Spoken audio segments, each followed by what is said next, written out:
په داسې حال کې چې نوي حکومت عمومي عفو اعلان کړي، خو تازه رسنیو ته داسې اسنادونه رسېدلي چې طالبانو د پخوانیو پوځیانو په اړه مشخص شرعي حکم صادر کړی دی.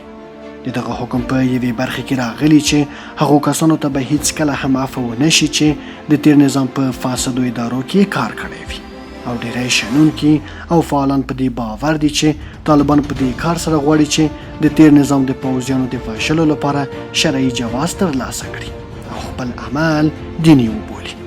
تر دې دمه معلومه نه ده چې دغه جواز کومو دیني عالمانو ورکړی، خو باورونه دا دي چې دا چاره د حقانیه مدرسې د عالمانو لخوا ترسره شوې ده چې اصلي موخې د افغانستان د تیر نظام د کدرونو وژل او د پخوانیو پوځیانو له منځه وړل دي. حقانیه مدرسې له پخوا هم د افغانستان له سرتیرو سره پوره دښمني پاللې او د دې مدرسې مشر له مخالفو ډلو سره خورا نږدې اړیکې پالي. حقانیه مدرسې ویلي چې فارغانو یې په افغانستان کې واک ته رسېدلي دي، که څه هم طالبانو ویلي چې دوی د تیر نظام ټولو پخوانیو سرتیرو ته عمومي عفو کړي، خو تیرو شپږو میاشتو کې د تیر پوځ سلګونه غړي د طالبانو لخوا نیول شوي او یا هم وژل شوي دي، او ډیری سرتیري اوس مهال بیا په کورونو کې ایسار پاتې او د مرګ شیبې شمېري.